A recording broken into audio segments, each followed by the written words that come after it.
And we're off. You there? Hold on. It's just going to do the introduction. Are not necessarily those of the network or anyone affiliated. There will be mature and possibly immature content. Viewer discretion is strongly advised. As a matter of fact, I probably wouldn't listen at all. It's very poorly produced. Take me to your leader.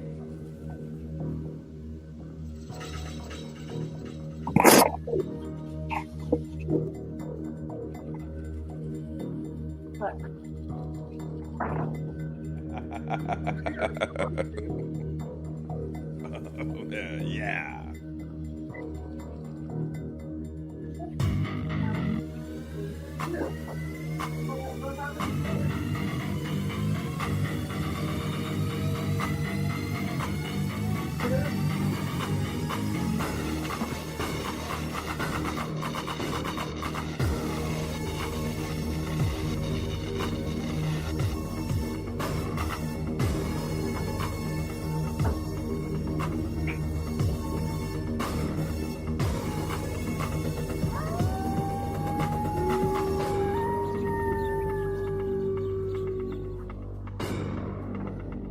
Welcome to the Monster Castle Radio Show. For the extreme paranormal listener. And here is your host, the Wolfman, Mike.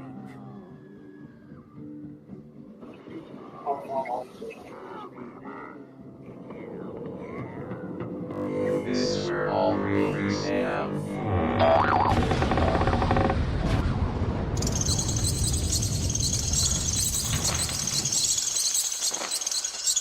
Dang, we got ghosts in the castle. Oh, man. Dang.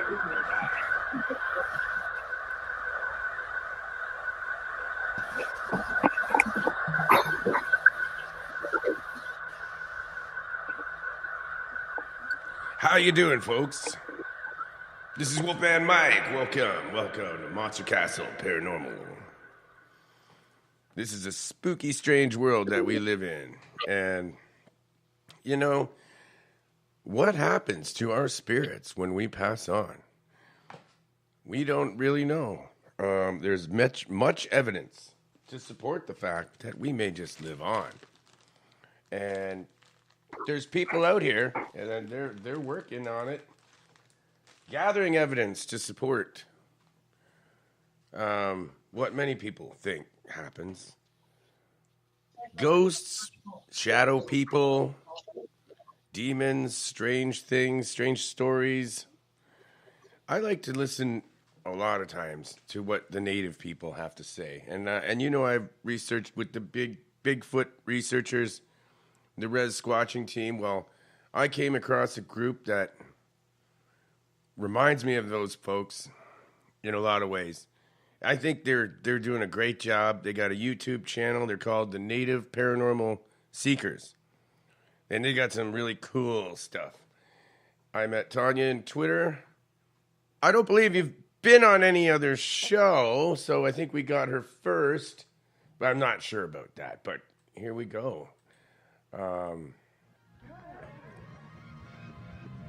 Tanya White Fawn. And the native. Greetings. How you doing? Welcome to Monster Castle Paranormal Radio. All right.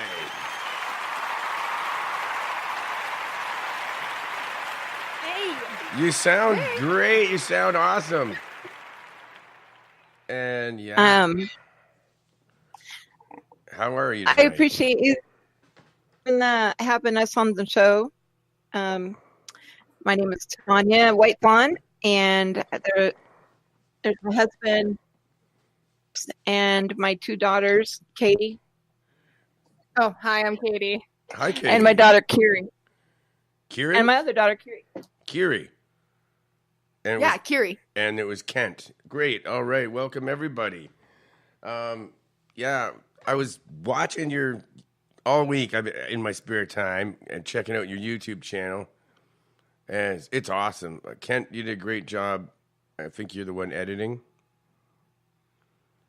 But I'm yeah, the one who spends the countless hours doing video review and audio review, and then we compile all the video cameras and stuff, and then as a family we sit down and put the video together and comb through the evidence and decide what's not, and what's real and what's not.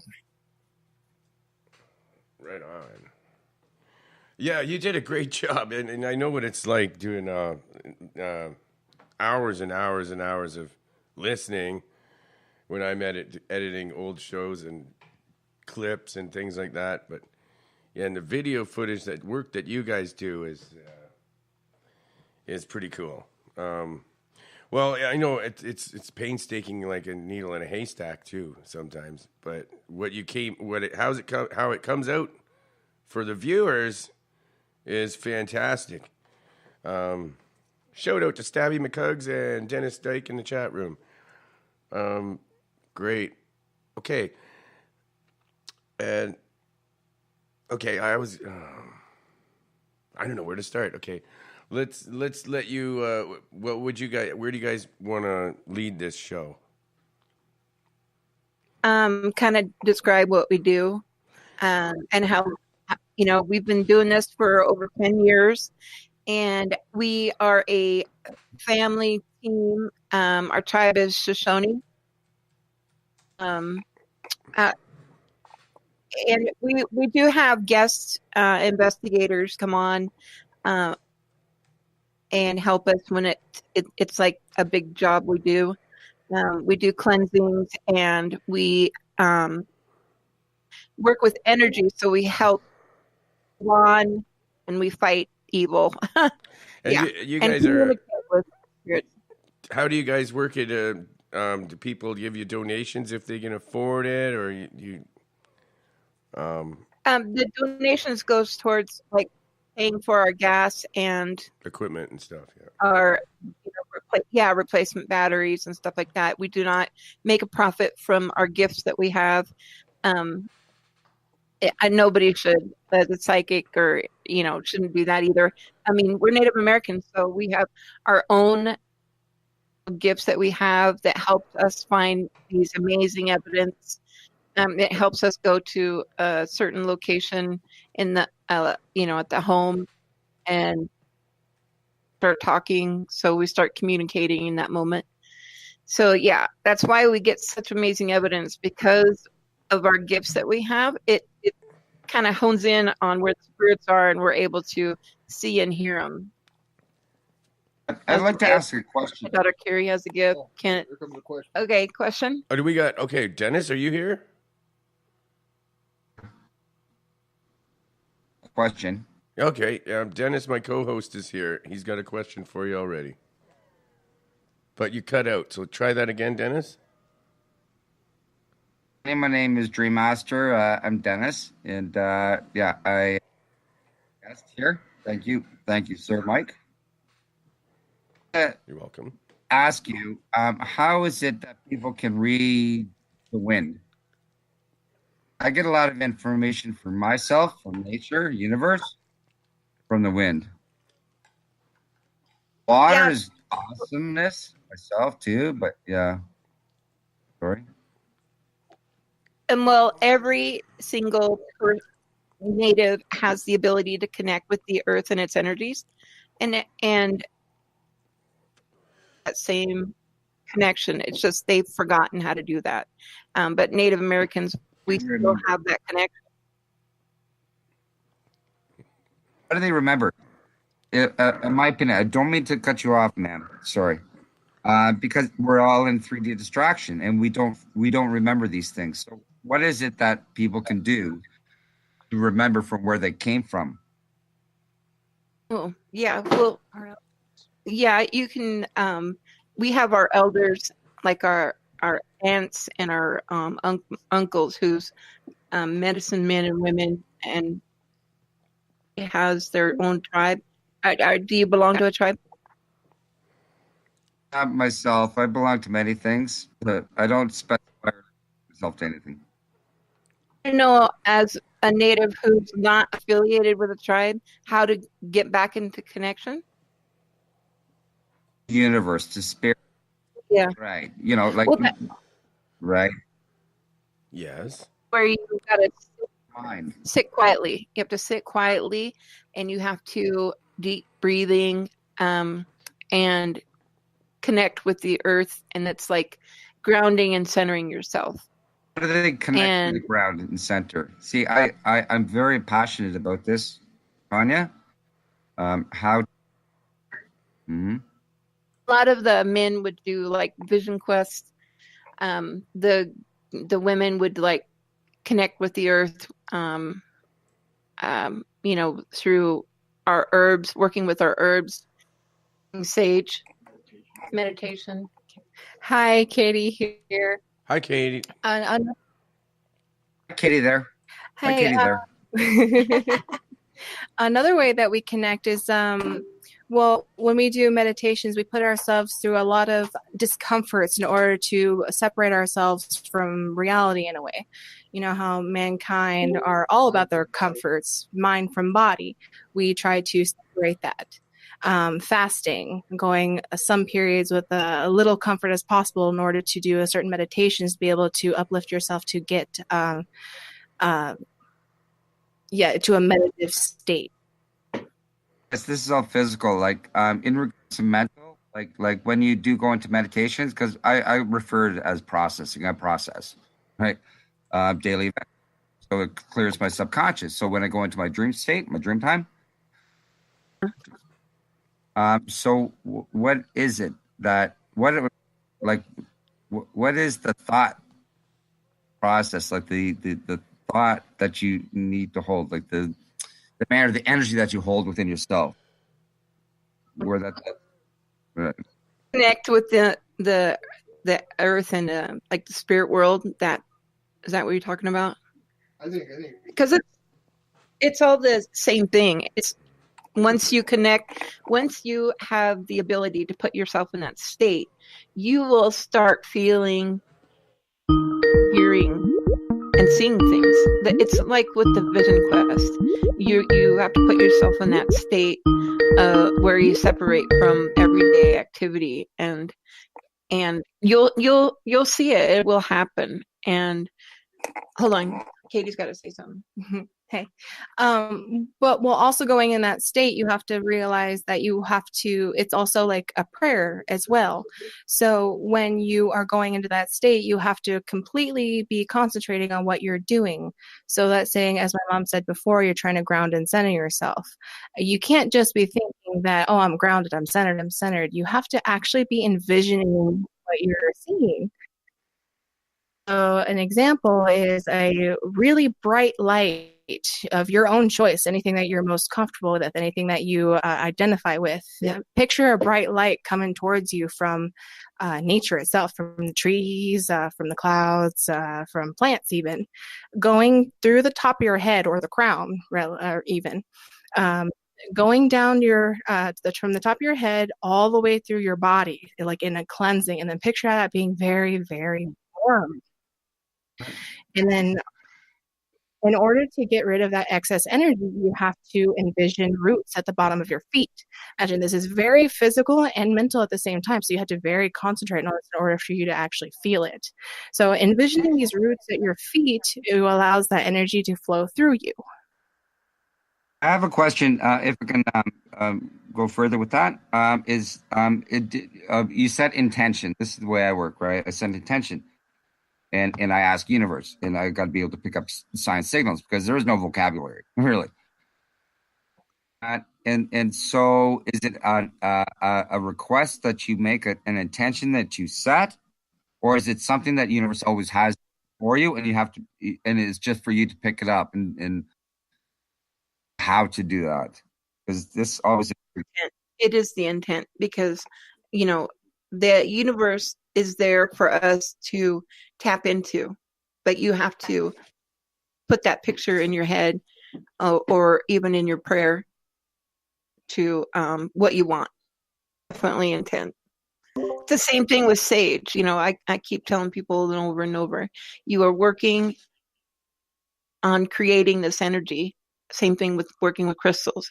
You have to you're creating a positive energy. You have to tell it what to do. All you're doing is creating this big cloud of positive energy, but it doesn't know what direction to take. So you have to tell it, yeah, it's like programming a crystal, anything with energy. You're energizing. Stored Energizing, right? You clear crystals. What I do is when I get crystals, I clear them, right? And then I I set my intention. I energize. Basically, put energize them, right? So yeah, it's very, very important. And you can tell it to protect, or you can tell it to heal, but you have to tell it what to do. Is it better to do this meditation as a group or by yourself, or what do you? You can do it by yourself. Yeah, you can do it by yourself. It don't have to be in a group. But is it better in a being group? With more than one person, you're collectively adding your energy together. But I don't know if you guys can hear that. Somebody keeps trying to call me, but. And Mike, you're a wanted man. Yeah, Gigi, you gotta go in Discord, buddy. I'm not taking calls right now. Sorry about that. How do you program? How do you program a crystals? I have my own way. I'm not sure. Good question. Yes. Do you have to clear your crystals? Do you bring them? You bring those? You mentioned crystals. That you bring them along for meditation or for the? Jesus, okay. You have to clear it out, and you can do it by putting it in the ground, or you can use the sun cleaning it with water, soap and water, and clear the energy out of the crystal. You actually use soap and water, eh? Wow, I've never heard that one. I usually put it in moonlight or something like that. Salt. Salt can clear a crystal too? Yes. Preferably sea salt or like salt. Yeah. Salt. Yeah, Himalayan salt is or even one of the most purified salt. We even had really good luck with during that eclipse that we had not too long ago. Yeah. We went to John Day and got right into the epicenter of it in totality. And what we did was we set out purified water, absorb the universe's energy from that totality of that eclipse. And we found that using that water during our cleansings, and Tanya started using it for her cleansings and for holy water, right? Yeah, my blessed water. We found out that is supercharged from the eclipse. Get out more of it. We don't have very much of it. I know we almost used it all. Yeah, and but that the whole intent on programming like Sage and stuff. I wanted Tanya to tell you guys about a case we did not too long ago where her and our daughters they programmed this Sage. How'd you do that again? You opened up windows that only you could control. Yeah, spirits out. We went to the poltergeist house and in Washington, and we created our own door. It's a one-way door, and no spirits can come back in. So we created a door with the windows that we opened, and when we did our cleansing, we said that the leave that cannot come back in. And that we had power over the door that we created. Can't use it, for their own, gain or manipulate it. So we have just created our own doorway, a one-way door. One-way road. Yeah. It worked. We got incredible confirmation because during that cleansing, had a motion sensor set up, and it was set up in such a manner that it was pointing in dead space where nobody could set it off. And it was in the jamb of the window. And you've got this, as Tanya and the girls got the cleansing going, this motion sensor started alarming. And we counted it, 13 times? Yeah. Absolutely impossible for anything to trip this motion sensor the way we had it set. But this one-way door created, with that intention to have spirits be able to take that option to leave. We opened up a door for them to go. Yeah. It was, here's the door, take it if you want it. And wow, we can't wait to get that video ready, because that was pretty amazing to hear that motion detector just keep going and going and going. Yeah. But yeah, the programming and the intention is all where it's at, and it differs in every case and every instance. All kinds of crazy requests from people, and different kind of claims of activity that they've had. And every situation is different. Yeah, for sure. Yeah.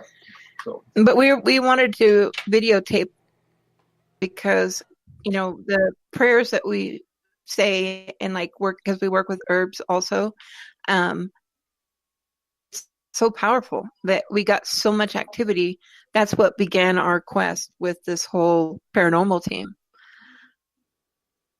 And began with just cleansings, but the activity was so much that we started videotaping it.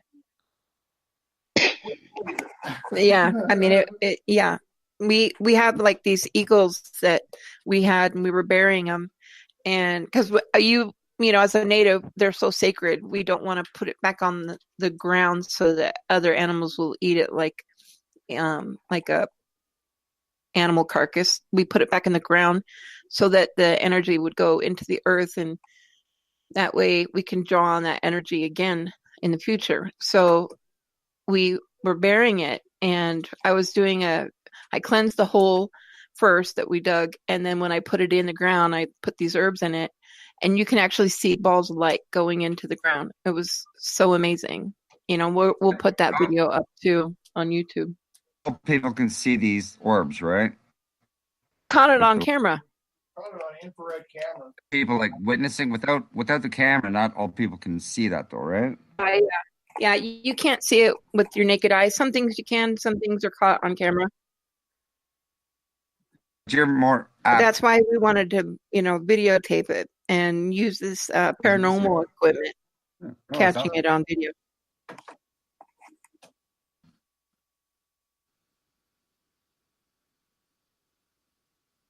That is incredible. So, what other things? What's some of the stranger things that you've caught on video? Orbs, and I've seen shadow people in one of your videos. Oh boy, where do we start?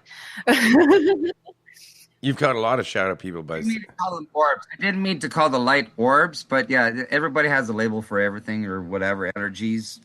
Sorry. Yeah, we don't like to do orbs too often. How long have you guys been doing this? Going on over 10 years now, actually. Brother and I grew up with my parents starting to dabble into it when we were young. But we grew up as medicine women for my mom and my mom's mom. My uncle. It runs in the family. As a Native American, that we've endured as a tribe. It's been a part of our whole life. Since the day I was born. So it's not like paranormal has not been a part of my life, or I had and so I'm interested. A lot of these teams are created a paranormal group because they were interested in the paranormal or they had an experience. That's not us. We've had paranormal and supernatural be a part of our whole lifestyle. Right. It's your lifestyle. It's who you are. Our spirituality. Right. learn. It's just born. It's just you. That's who you are. We were born with it. Yeah, and we have our own gifts. Like I can hear spirits Right. talking, and I've been able to see them since I was little. We go into a location and I can hear them or see something. We know where to start. Where most paranormal groups just randomly pick a room. And so it's like, shooting in the dark with them. But with us, we're capturing these amazing evidence because we can hear them and we can see them. Oh, it's like, oh, nope, I smell something over here. Oh, nope, I saw something over there. Over here. Yeah. All right, they're talking now. Let's start talking and communicating. Right. It's like, oh, they're louder over here. Let's go over here, kids. Yeah. Can I ask you a question? As being a sensitive as that you are, these spirits, they pick you up a lot easier, of course, and communicate a lot more fluidly with you than the ones that are running around with the camera looking for any room with any movement. Yes. We like to think so. Love that. Because well, it's true. I know this. Yes. spirits get frustrated when they try to communicate with you and you're not able to hear them or see them. Yeah. So that's where paranormal can turn negative, frustrated. Right. Thank you.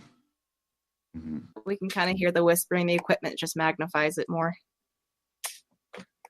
Awesome. No, it's beautiful. It's beautiful. So when you can see things that other people don't normally notice. Right.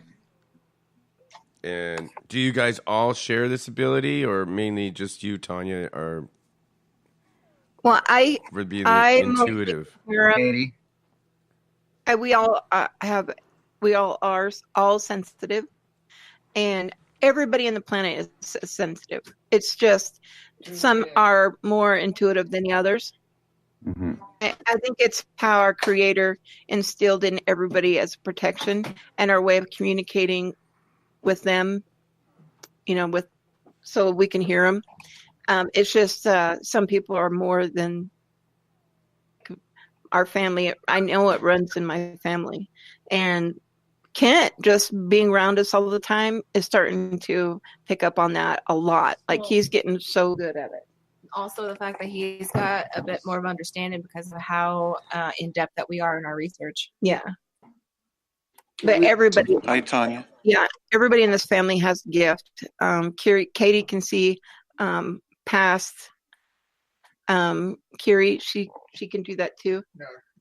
No, I'm more of a physical intuitive. I can I can feel your emotions and your past injuries. Basically, it's what she's trying to say. Yeah. It's hard to explain. With mine, I actually can feel like if I'm in the room with you, I kind of have a chance to concentrate.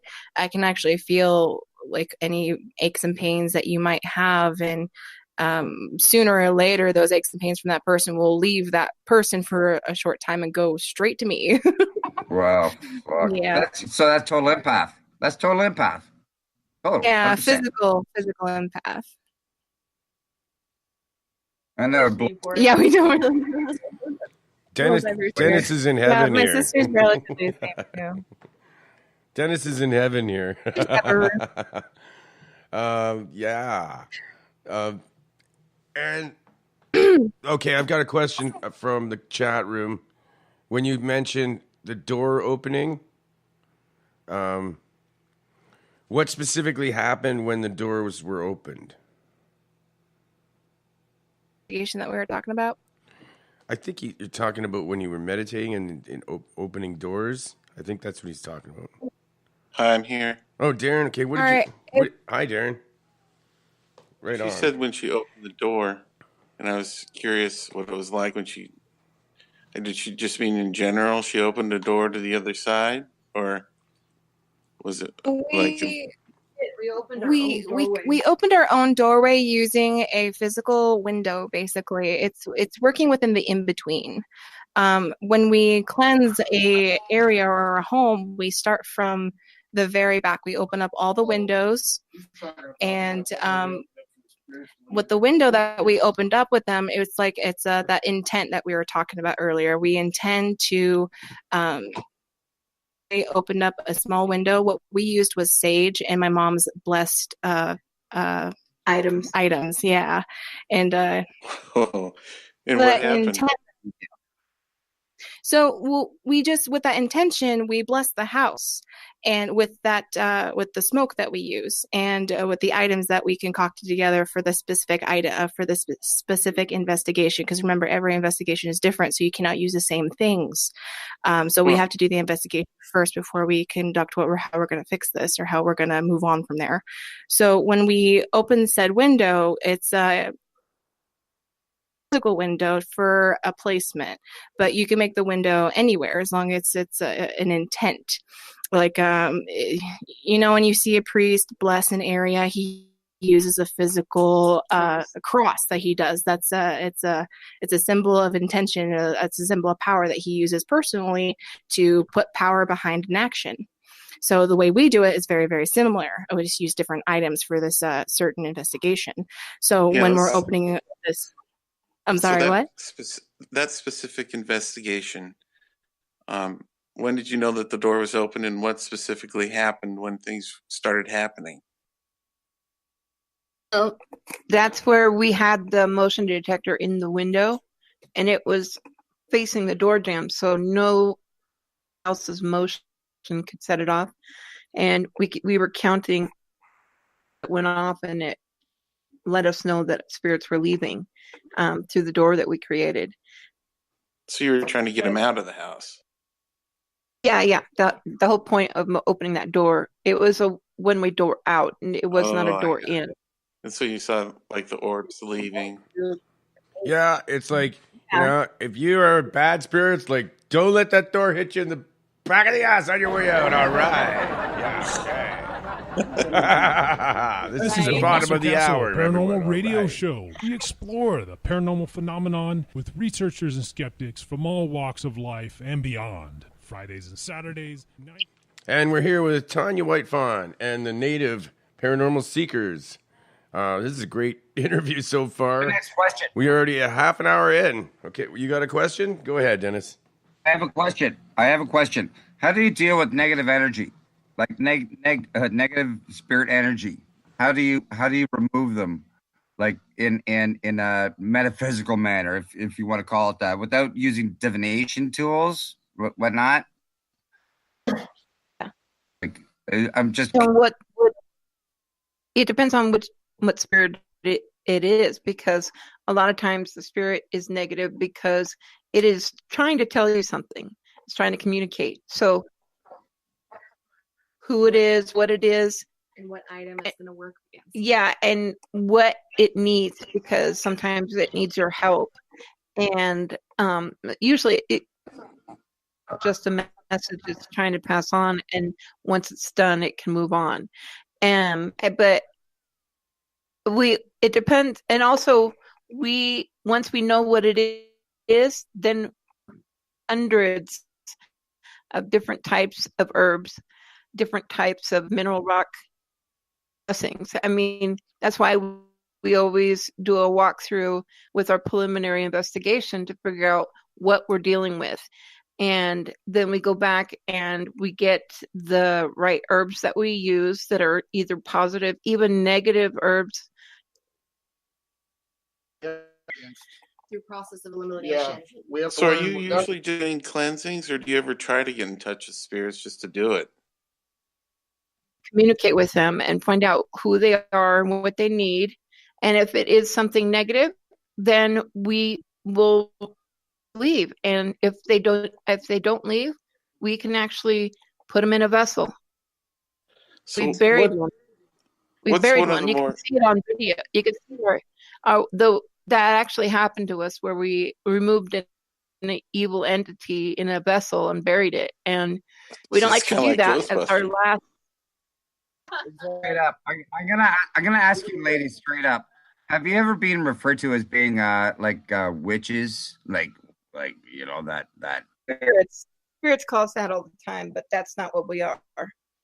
I know labels. No, we are definitely We are definitely earth-based, but we wouldn't necessarily go witch or pagan. No, no, I mean, I know, we've I been know. called that slur before, Yeah, we don't but we call. don't recognize like that. Yeah, we're Native I no, Americans. no. Spirits have called us psychic. They've called us witches. Yeah. We get that from a lot. You'll hear it on our actually hear the opulists, and they call us that. But no, we try to remind them. It's funny though, as Wiccans and witches and pagans, they work with energy as well. So We're midwives. yeah, and we even had some religions called Native Americans pagans. So you know, I know. Thrown around for something that we don't understand. Yeah. Tanya, can you give us a specific example of when you talked to a spirit from like the beginning to the end and how it went? The one that communicated most clearly? We had a spirit say that they died injury or accident. We had some that said that there was a murder, and we would just and we talk them through the whole, gotta let the energy go, don't hold on to anything negative, and that there's a better after death. Because how long still would learning. this communication last? I mean, was it like just minutes, or was it like an hour-long thing, or how much information was shared? It's not very long, actually. Yeah. Our investigations are only a few hours. We don't go all night like groups. If I was a spirit, I'd get tired of communicating after 12 hours or however. It's exhausting. They don't have a physical form. Yeah. Yeah, if you don't see it within the first hour or so, I would say because they usually, from my experience, I've done a bit of ghost busting myself. They usually show themselves right away, and you're right, and then they run out of energy. Yeah. How do you? Another question, man, because this is a passion of mine. How do you recharge yourselves? I know grounding is very, very important, and grounding, centering, balance, and focus brings center, right? And so, what practices is important for people to ground? Important, because like I feel it is important. Well, a lot of like how we do it herbally. I drink a lot of tea because remember those herbs come from earth, so they have energy stored within them. A lot of people can do it by just relaxing, some meditating. Meditating is very important when you're trying to collect your thoughts and try to focus. And we use water, a really good energizer for us. Water is ancient and powerful. Yeah, it's good. You can actually inhale the ions from water, like when it's flowing. You get like a water fountain. You just take deep breaths. We can get it from even touching a tree, anything living. Yeah, because water is ancient and powerful. Oh, beautiful! I love rocks. Rocks, oh man, it's like big stones and everything. But just touching, just shoes off and your socks off, and just connect. That's all.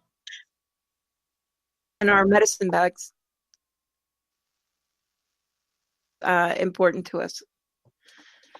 Do you ever try to talk to spirit that's just good spirit to try to learn stuff, or is it always like trying to get somebody to leave? Well, it's like I said, counseling. So when we go to a location, there can be like a lot of spirits in one location. So you kind of have to, and you help the ones that simple, like to remember them, and that they can move on. And then the next wave would be spirits that need a specific job that they need to do, like a message passed on. Then there's the ones that are stuck there and they can't because they're being held back by something evil, and we that bind them to that negative entity, and then we like close vortexes and portals And we've come across demons before. You can see some of those videos on YouTube, on our YouTube, but we've come across an evil, or Katie's been scratched several times. We're always touched. We've even had spirits come home with us when they're not ready to move on, but they're, our place is protected, so people can come in. Never ever try to communicate with spirits just for the fun of it in our own home. No. That is like No. That is like a huge no-no in the paranormal world. I mean, we hear from people all the time. They're just like people all the time. They're like, "Oh, well, I'm going to go get a voice recorder and I'm going to just let's get a pack of tarot cards, man. Let's break the tarot cards open."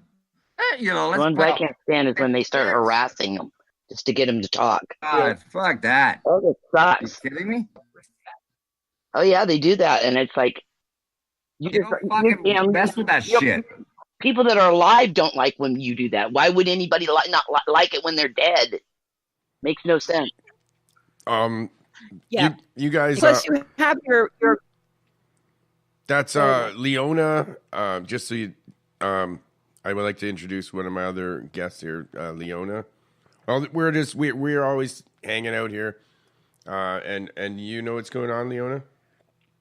Yes, I do. Okay, go ahead, introduce yourself. Well, you did for me already. My name's Leona. Okay. And I hang out. Okay. She's into all this stuff.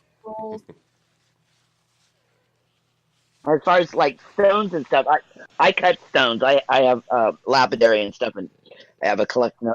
My room's full of them, full of rocks. I love stones.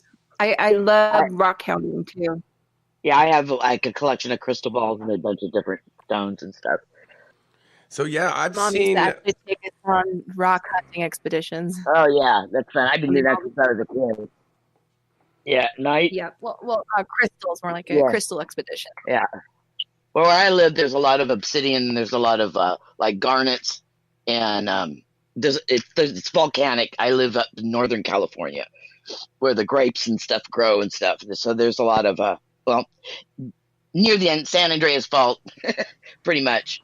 And there's geysers not far from me. So there's a lot of crystal stuff. So we go at night, our little headlamps and stuff. I'm so jealous. I imagine you found some beautiful desert flowers out there. Wow. Do you get those desert flowers? No. We live in the redwoods. You girls are desert flowers. To me, you are desert flowers to me. We get a lot of neat colors of obsidian here. I forgot to ask them. Whereabouts do you guys do most of your investigation? What state are you in? There. Oregon. We're actually near the Bigfoot Trackway in Oregon. We're on the south end of it. Nice. They're not too far from me, that's for sure. Into Oregon. Yeah, you're not too far. You're not that far from me either. Okay, everyone's asking. We're up in the northwest, man. Northwesterners. Yeah, Pacific Northwest. Yeah, Pacific Northwest. Okay. Okay, if you want to labelize yourself, I live on the other side of the mountain. Pacific Northwest. But I was just wondering. We help everybody from Washington. I live where they grow the pot and grapes. We help people from Washington, Oregon, Idaho, and a little bit of California, Montana.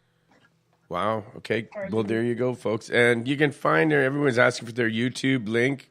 It's real easy to find. Just type in Native Paranormal Seekers, and it'll pop right up. You got to see, like, a lot of our videos is based around elementals that we've captured. And hey, Mike, did you ever get a chance to look at any of those elementals that we wanted you to see? I want to see the demon. They've got some wild stuff, man. Lots, hours and hours. It's not good for you. Yeah, Oh, Mr. Ugly. the demon we caught was like a lower level. It's only like it was like 3 feet tall. Oh, 3 feet that's the. tall. Oh, It had wow. Okay, that's the one video with the little, a dark The looking little human. Was it an orb? I thought I saw a humanoid, dark, small, little dark shadow person humanoid. Oh, video that's titled Elementals. yeah. There, at the end of that video, we always put the best capture at the end. Lower level shadow demon that appears right behind me, and you can actually see the whites of its eyes. It All right, glowed. you will be floored when you see this. Its eyes glowed, and, Yeah. Oh, that's the one that comes out of the and it had bushes. slit. Yeah, they do that to freak you out. Is this the one that comes out of the bushes, kind of? Were the two? Ones that come out of the bushes, they we called giant earth guardians because the eyes were so large. That's a different capture altogether. Yeah, yeah. That's a freaky one too, man. These eyes that are glowing white just all of a sudden come out of the. It's not an animal. There's no body attached to the eyes. An And elemental. the grass is cut short right there too, and it's in there, so there's no way that could have been an animal hiding in the bush. There was no bushes, so you see these giant eyes come up out of the ground, and it was weird because we caught that little gremlin creature laughing because it was messing with our camera. So we went back again the next weekend to try to capture that same creature, and instead, and we put these items on the ground that a native that they like. I can't say what it is, but we put them on the ground, and you see these two giant eyes come up out of the ground to see what my husband was putting down. And that blew me away because I wasn't expecting that at all. And the fact that we actually captured a real fairy on video, that blew me away also because I, as a native, am not expecting to see a fairy. I thought that was in Ireland or Scotland. So No, to they're all see over. that They're just elementals. They take care of the land. I see them around here once in a while. yeah, I've seen them. and I know what elementals are. Elementals are, creatures that are older than the. They're divas. They're things that take care of the plants and the animals. They're not demons. Some of them are. No, they're not demons. No, They're divas. actually I said they're D-E-V-A. spirits that actually I are didn't say of the world. I didn't say demon. I said diva. D-E-V-A. The with the V. Oh, okay, gotcha. Yeah. Yeah.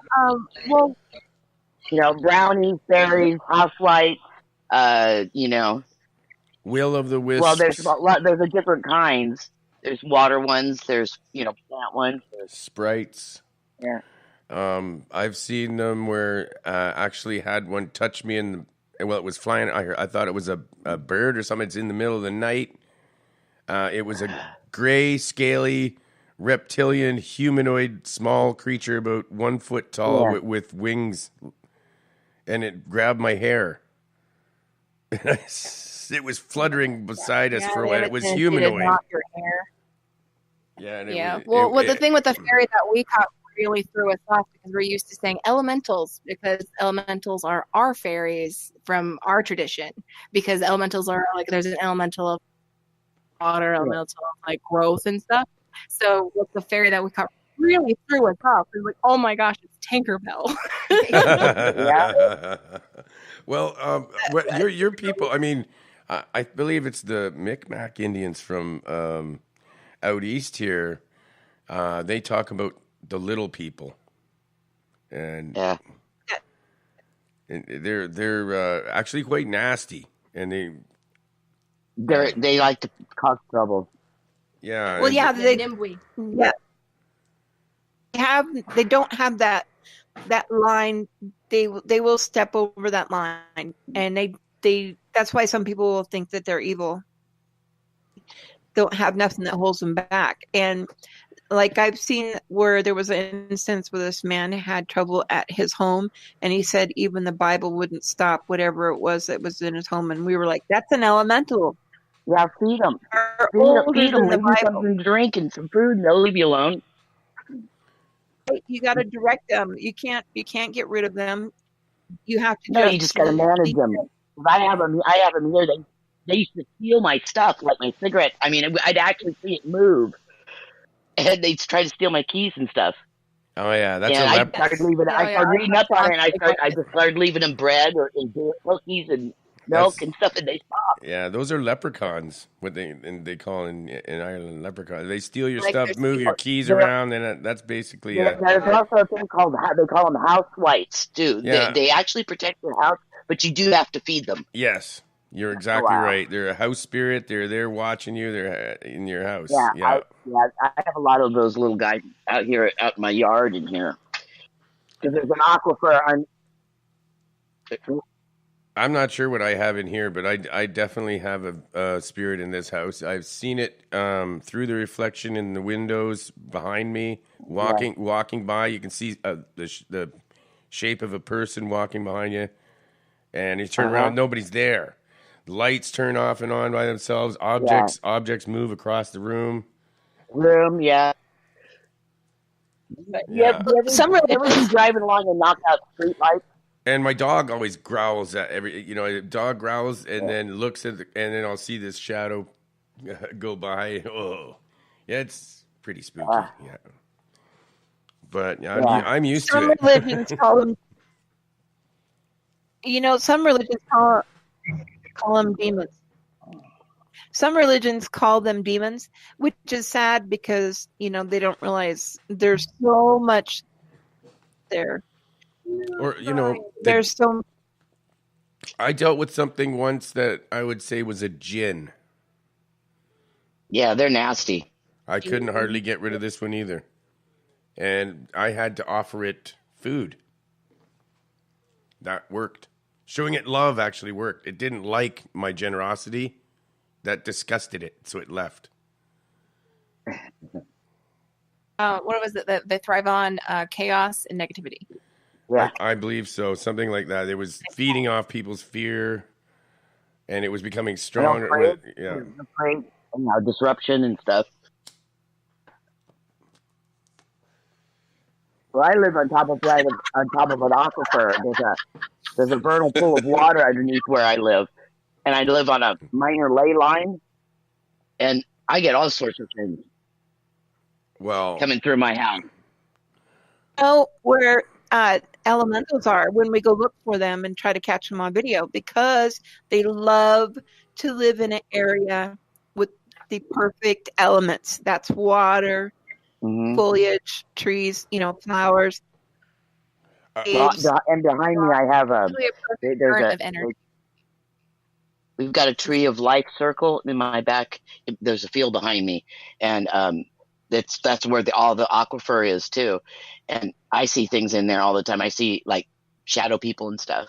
Like it's like more like a repeat. Like there was a village there because there's a burial ground behind at the end of it. Americans know where there's a lot of energy, and they can tell if it's positive or negative. And if it's positive, then they like to go there as a place of worship or burial. Yeah. And I have a lot of birds that come and there people don't too. Exceptional amount of birds that hang out in my yard and stay. But Leona, people don't realize. But Leona, you said ley line. Is that like a ley line? Is that a phone sex thing? No. It's the lines of energy that go around the planet. I know what you meant. Ley line, you get it? Ley line. I'm sorry. Never mind. Yeah. Never mind. Yeah. I wish it was that easy. Yeah, I get it. Hey, Leona, do you want to come with me and explore the ley lines? Sure, why not? All right, I'm coming over tomorrow. I'll be there after the show. All right. All right. So, oh, wow. I got so many questions. Does anybody have a quick one? We're going to take a 5-minute break in 5 minutes so everybody can, and I'll play a song. So we got 5 more minutes. Anybody got a quick question for him before the break? I just want to know more about the demon. Well, I suppose I could get a demon for you. Would you like me to bring you a demon, Darren? No, I just want to know how it attacked her. She said someone got scratched. I'm not asking you. Oh boy, now you've attracted some attention. You want to Here. know? Did he ask how to get rid of a demon? Is that what he was asking? I just want to know. Tell Yeah. him to leave. No, I just What want to ask demon? her what happened with the demon. Okay. Oh, okay. Well, how to get rid of them? It really depends because there are different types of demons, different types of I just level of want to demons. know that one Yeah, it demon. depends on how that strong one they are guy who too. scratched. Not all of them. You know, I and just want to whether know they're a about that thought one form, whether they've been instance. created by people's thought forms and excess negative energy.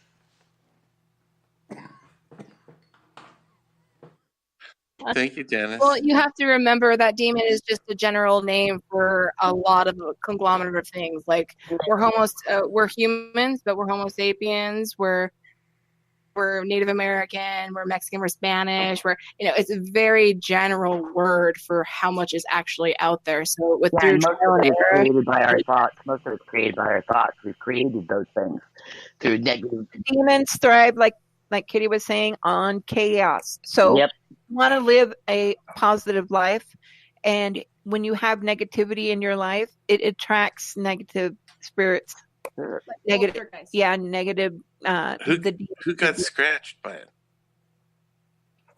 I always get scratched by them. We've all been scratched. Yeah, we've all been in some form, by something evil. It's just how you learn how to protect yourself. Yeah. I mean, I even got What's the scariest message you ever got? Scariest? Well, we know how to protect ourselves, which we're lucky as a family. We're stronger together. So we can create a wall to protect one person if they're being affected. We rally around that one person and put our own protective energy around that person. And I think as a family and a paranormal group, we are stronger and able to connect with the person in our family who's being affected. But who's not. Have you ever gotten a specific threat or message? We've been affected by like a succubus. 3 of us in our family were affected by a succubus, and we're being affected by something negative.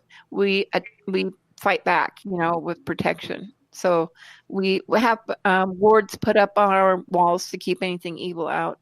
When we're at a location, we always arm ourselves with something to protect ourselves when we go to any place like that.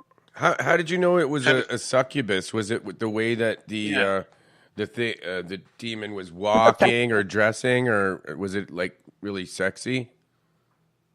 Come at night. No, you don't see it physically. It's a sexual in nature when it happens at night. A succubus attack you in your most vulnerable form. We were losing sleep. We were having nightmares, sexual dreams, which we really don't want to talk about. Nobody wants to go that deep in that ley line. I was wondering, Kent, how did you feel about the succubus? Were you upset when they got rid of it? Well, no, yeah, I mean, it was affecting my dreams too, and it was all those things that a guy has dreams about, in that form of fashion. But it was so vivid that I actually told my wife about it. Said, "Look, something's going on. Break out your." I call her magic bag. You need to break out your magic bag. Oh, God. Well, Tanya, were you jealous? You must have been a little jealous about what he was dreaming about when that succubus was in his dreams.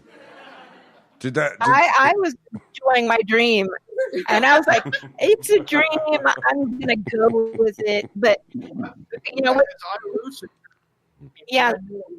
See, with Kent's though, it was weird because it affected all of us in the same night, and Kent. It seemed to have happened to Kent, and he was the last one, and it was a female. It went from a male to a female, which was really strange. With me and the girls, it was a male, and it was a female.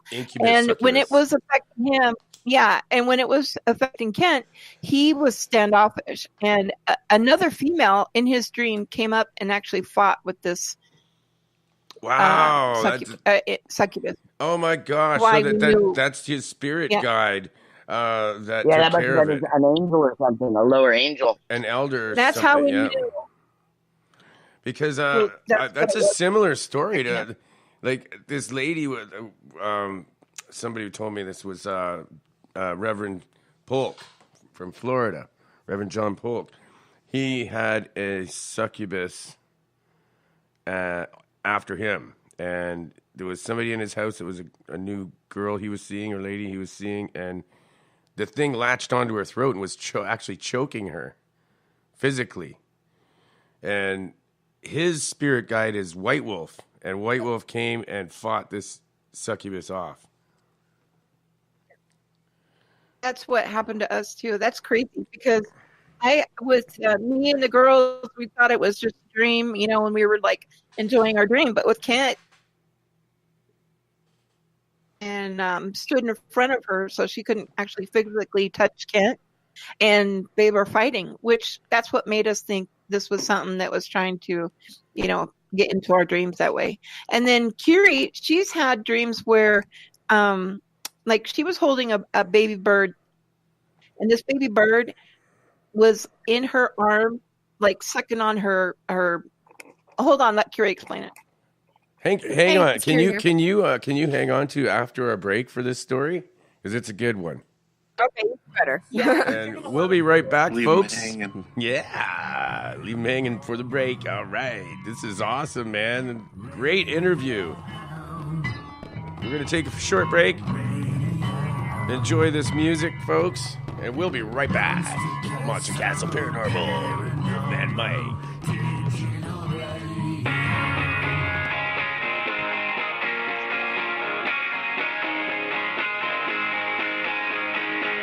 I left town, the sun came up.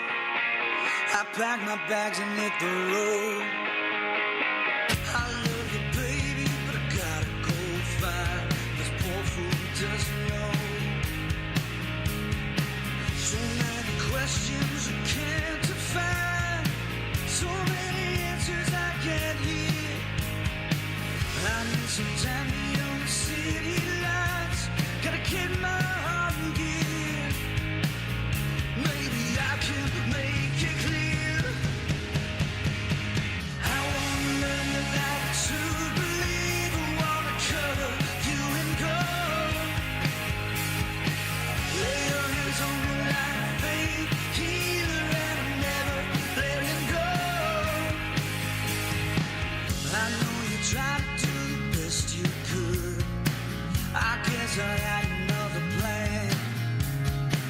Oh, tell me, baby, what can I do? I'm just a solitary man. I never thought that I could lose your heart. I thought I watched you growing old. I should have told you these words from the start. I guess that's how it goes. I still gotta let you know. I wanna love you like a true believer. Wanna cover you in gold. Lay your hands on me like a faith healer, and I'm never letting go. This night's burning like a lonely fever. Why does it still feel so cold? Lay your hands on me, I got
All right. And we are back, folks. Go to our website and follow us there. If you make a donation, every dollar will be... And we're back. If we are back. Are we back? I'm back. Think so. Here. Okay. Who was it? It was the dream story. The bird. Oh yeah, the bird. That was for me. Okay, well go ahead. Yeah. Scary. I had this dream somewhere around a year ago, and the strange thing was that there was a bunch of birds everywhere of all different types, and my focus was pretty much wasn't really focusing on anything in peculiar. All of a sudden, I got this weird feeling in my forearm. So I looked down to my forearm, and I saw that there was this brown bird.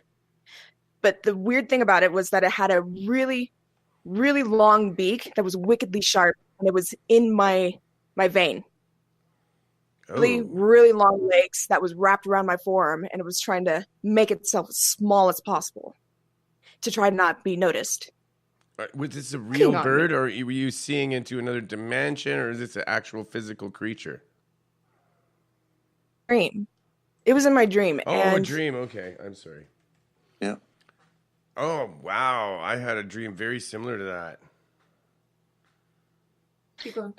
Yeah, see, so the strange thing, though, is that even though this thing looked weird and just creepy, and it was like sucking my life force kind of thing, and even though I was panicking, there were all these other birds just kept grabbing my attention away from it, and it was really hard to focus on this thing that have your entire attention, even in a dream. Mm-hmm. But for some reason, I just focusing on it, and then finally, when I forced myself to go like, okay, this thing is on me and I need to get it off, I finally grabbed it and ripped it out of my vein and tossed it. Wow. And we woke up. Yep. You had a parasite, energetic parasite on trying to latch onto you. Exactly. Exactly. Yes. We knew that this thing was trying to suck her energy or life force, and that all those little other little birds were distracting her and trying to hide the fact that this thing was attached to her. So yeah, that was actually invading her dream to make her think that, make her distracted. I'm wondering if it's something symbolic of maybe a fear of needles or something too. No, I have no fear. I literally watched them stick me. I have no problem with it. And Curie has education in the medical field, so she's not afraid of needles. So you're okay. You like needles? Oh, no. I don't do anything. Even have a piercing. That's awful, Curie. You got to stop doing needles. Yeah. Oh my God. Joking. Okay, my dream was similar, but it was the other way around. First it had a white owl sitting on my balcony, and it was an apartment that I've never been in an apartment like this. In my dream, it was like this was my apartment, and it was an upper floor, and it had a balcony and an upper floor. It was like I know this place forever, but I've never seen it before. But in my dream, that's really strange. I usually dream about places where I've been. This felt like a place where I've been, and I know it like the back of my hand, but not in this lifetime I've ever been there. But anyway, there's a white owl sitting on my balcony on the eaves troughs, which you could reach from on the balcony, the way that the roof goes from the side. And I put my finger out, and it crawled on my finger, and it was sitting with me for a while on my finger, and I was hanging out with this white owl. And then it decided it's got to go for some reason. It takes off, and it was happy, and it took off. And it snuggled up with me, too. I remember that. It was snuggling up to my head. It was really cute. And then, all of a sudden, this big, huge, ugly, mangy-looking albatross comes walking down the roof towards me and wants to go on my hand, too. And I'm like, oh, God, that bird stinks and it's ugly to sin, but it seems nice. So, all right, here, come on my hand. Had this big albatross on my hand, and he's wanting to snuggle with me and stuff. He really likes me. He wants to come inside. And I brought him inside, and then I noticed he had these things, tracking device on his leg and some kind of thing on his beak. Some kind of helmet or sensing, like, looked like a government tracking device. He was a spy bird. Rescuers? Isn't that from the rescuers? The spy bird. Yeah, well, anyway, I took these device. It was really weird. This bird was crawling across and rubbing its head on the carpet, trying to get this stuff off of itself. And so, anyway, I took all the tracking devices and things off the thing off its head, and it was so happy. And then it flew away out the window. But that was a really weird dream too. I have no idea what that means. Okay. You got a fear of being watched by the government or something? I don't know. The poor albatross. He's being tracked by the government. Yeah, he has to drive around all that. You know, I was thinking about, if I could sell albatrosses and make some money off. I don't know. It must be good eating. What's it look like to see an albatross rub its face on your carpet? Yeah, Flying rats. Isn't that a screwed up dream? Yeah, I know. I have screwed up dreams too, like that. It's a crazy dream. It was along the same time that these succubus dreams were happening. A lot of heavy duty investigating at the time, and I don't know if you guys are familiar with the shadow figure referred to as the Hat Man. Yeah. You ever heard of the Hat Man? Yeah, I've seen one. The Shadow Man. Yeah. Anyways, Hat Man appeared to me in a dream, and it was so bizarre because, like I mentioned earlier, I lucid dream just about every night. This Hat Man came into my view. I was like on this hill looking down. Completely black silhouette, and it just come gliding into view, like it was floating. Like it was floating. It wasn't walking. It was like floating down at the bottom of the hill, and it came right center of me, down at the bottom of the hill, in my dream. And I remember the fear came over me, like this thing is here to do harm. Immediately, you get that fight or flight sensation that comes over you in a stressful situation. Yeah. I chose fight in my dream. Absolutely. I said, well, down and it's you and me, boy, we're going to go rounds. And as soon as I made that decision, man just instantly disappeared out of my dream. And I woke up in literally a cold sweat. And in and woke up Tanya and told her all about it, and it was a crazy experience. So basically, that was a lucid dream. Then, so you took control over your dream. Is that not what a lucid dream is? Yeah, you're aware that you're dreaming. Basically, is a lucid dream is when you take control. You're dreaming. Yeah, exactly. So it was bizarre. My mind always goes back to that dream. But yeah. I've seen a Hat Man. I've seen a Hat Man walking in front of me, downtown Milton, Ontario. It was a shadow creature. Basically, it looked like, I thought it was a real man at first with a top hat on and a big long cloak. But I thought, well, what the heck? Somebody's dressed up for some kind of a 1800s thing here or something. And then I noticed it wasn't quite solid. It was semi-transparent. And it was only one block in front of me. I'm walking behind this thing. And I thought, I'm going to catch up to this thing. I wasn't scared of it at all. I started walking faster, and I wanted to catch right up to the damn thing. And it turned the corner. I was like 6 feet behind it. And I turned the corner, and there's nothing there. Yeah. Amazing. That's crazy. That's an amazing experience to have.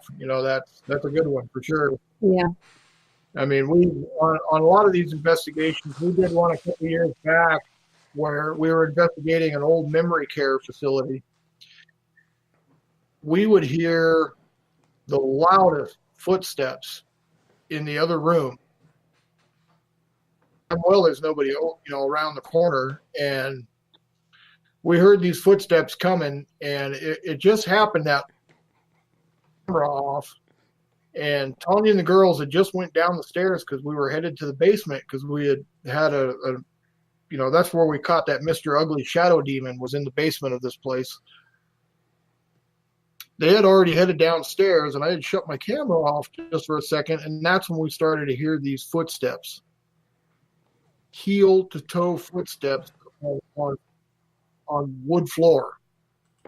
Heard it coming around the corner, and the two guys that were with me were absolutely petrified in their shoes. They couldn't believe what they were hearing. It sounded just like that. Yeah, thank you. And their eyes are as big as baseballs. They couldn't believe it. And me, the only thing I could think about was getting my camera back on.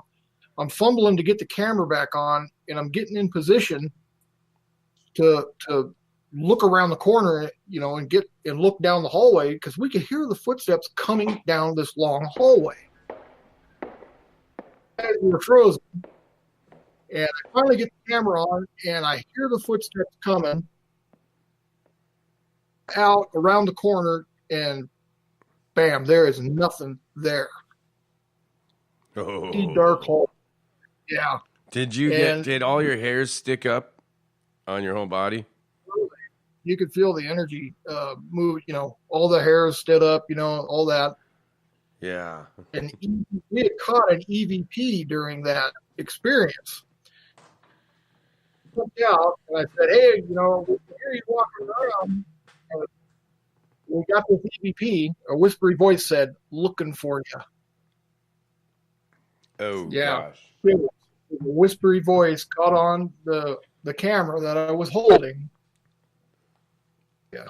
You heard it right at the time, or did you hear it later? Oh, I heard it later during review. Wow. The true EVP, because we didn't hear it happen at the time.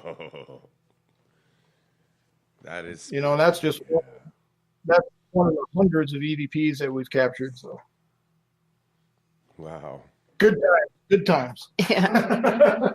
We were talking about demons earlier, but our most amazing, I think, capture was the 8-foot tall figure we caught watching us in the cemetery.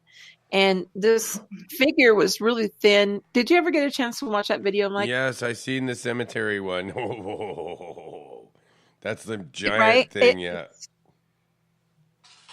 We think it's even bigger than 8 foot, but we can safely say it was 8 feet tall. And the fact that it was trying to squat down and hide behind our light, to hide with, and then couldn't, was shocking to us. But we think it's no one that had died in the cemetery that was 8 foot tall. We think it's something that was watching us because of the fact of some of the things that we've captured. And so we think that the other side is definitely keep an eye on us. So we want to make sure we're using respect. Maybe it was something that was watching to make sure you had respect whatever you were doing in that cemetery. For sure. Something tells me, I'm pretty intuitive. Something tells me that wasn't a bad or evil, anything evil. It was actually something good. Like a watcher of some sort. Yes, exactly. I think too. And he probably was hiding down, or it was hiding down there so as not to frighten you. Because it was watching what we were doing. That's for sure. I think it was just making sure that you were going to be respectful in that cemetery. Because I get a weird feeling when I go in a cemetery. It's almost like I want to go ghost busting in here, but then I don't want to be disrespectful to people's graves where people put flowers on and stuff. So You should tell them your story about the ghosts in the cemetery from the 1800s. Oh my God. Yeah, we were hoeing a tobacco field, and I was with 11 people, and we saw a whole bunch of people come down the road on my family farm, and it's just flat land there, just like desert flat land by Lake Erie. It's all sand, sandy loam, and really flat land. So you can see all the way down the end of the road, and you can hear people talking. And they walked, I'd say, like a whole mile. We saw them coming. We walked all the way to that cemetery. They looked like they were wearing 1800s clothing. I thought it was Mennonites. I'm like, well, why the heck is Mennonites going to this old abandoned cemetery and putting flowers there? And they were talking and waving to us and everything. Then I thought about it, and you know what? They're talking and their mouths are moving, but we don't hear anything. And it's like you can hear somebody a mile away out here talk, even if you're not talking loud. And I just realized that we should be able to hear them. That's weird. Yeah. And everybody was stopped hoeing, and I'm paying them all 11 people. I'm like, okay, well, guys, let's get to the end, and then we'll see what's going on. So we turned around, hoed a little bit more. Not very far, but I turned around, and they were all gone. And we went back to and it was broad daylight, so we got to the other end of the field, looked in there. There was no sign of anyone that had been in that cemetery. There was no flowers on the grave. There was nothing. That would be so awesome. Yeah. Oh my gosh. That would be pretty cool. Yeah. And, that is pretty neat. And yeah, like 10 witnesses. Like 11, including myself. Were they? No, I mean, when you saw these apparitions, were they in color? Perfect living color. They looked as solid as you and me. The most full-bodied apparitions, and a whole bunch of them. Like there was, I would say, 10 people. There was some children, and I would think 4 adults, and I'd say, or 4 or 5 adults, 4 or 5 kids. Not too young of kids, but young teenagers at that age. And I looked into what this graveyards, all these little tiny graveyards are all around this Lake Erie there, all over the farmland, and little graveyards. And somebody told me it's from shipwrecks. I don't really know for sure. Really? Nobody really knows. Or family plots, Yeah. Probably because there's young kids buried beside their parents, though, so it's kind of weird.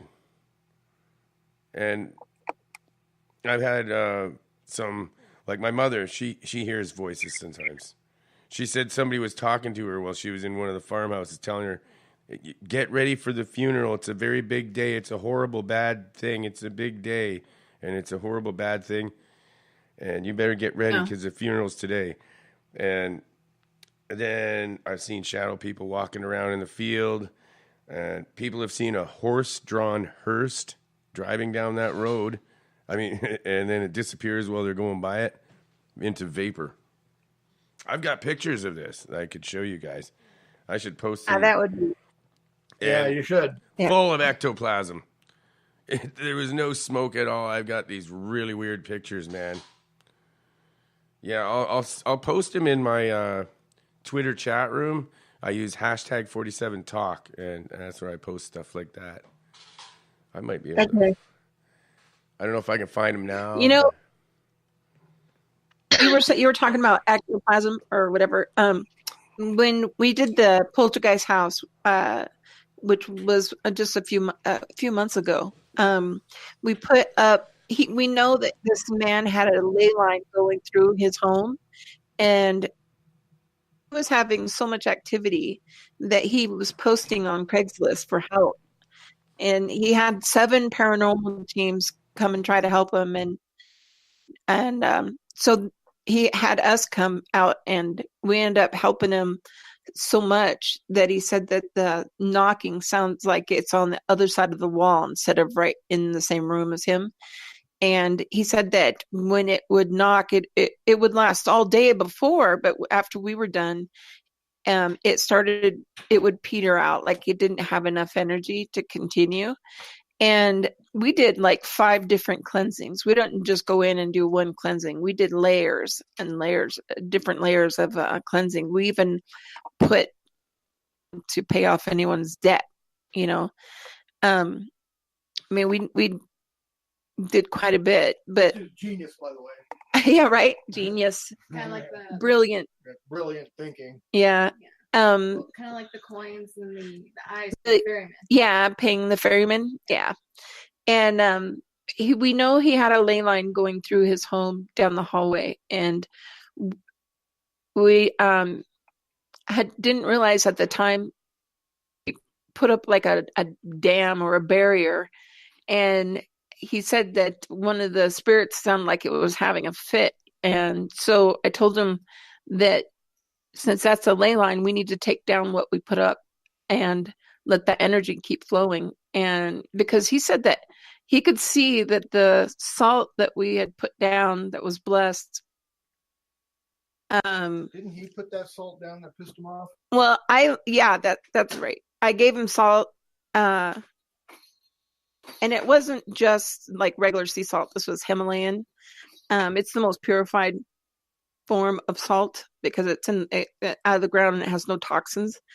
And when he put that salt down, he said that this thing had a fit. So I told him to take down the wall that he had put up. But he said that there was like residue, wet residue from when it hit a wall. I put it in a bottle. Did you give me a sample? He did. He actually did. Oh, sweet. Well, that's actual, Evidence. That's actual, what's the word I'm looking for? Can you hear us, Mike? Oh, yeah. You're loud and clear. You're loud and clear. Nobody was saying anything. I was like, are they still there? No, I was just checking the chat room for questions. Oh, yeah. But So, that But I'm listening. Tanya was talking on manifestation. Yeah. When he reported that there was liquid down around this salt on the floor. Oh my gosh. Yeah, puddles of it. Puddles. So it wasn't just the salt that was like salts was sometimes with humidity create a sticky puddles, but yeah, no, this not was that much. This was like liquid, like someone poured a little bit of water on the floor. Yeah, like that. Like it hit. Wow. Was it gooey or? Yeah. Oh. He said it was residue. Like this thing hit a wall and it left behind this residue. Why? Like that. Ew. Oh, that's a little spooky. Just was able to do that. Yeah, because this poltergeist that was there was able to move things. It was able to touch him. It would electrocute him, like little shocks all over his body. I mean, it was pretty bad. Touch him inappropriately. Yeah, touch him inappropriately. It would make knocking sounds, knock on the door, so he'd have to keep getting up to check to see if somebody was there. Like it was trying to keep him from sleeping. Leona, are you still there? Yes, I am. Do you have any questions? Nope. Listen. Okay. I've got the house to myself tonight. There's no people. So Yeah, we listening. came across all different types of supernatural, from elementals to demons to evil entities to poltergeist, and we've been able to deal with everything so far. And it's using our tradition to be able to know what we're dealing with and to handle it.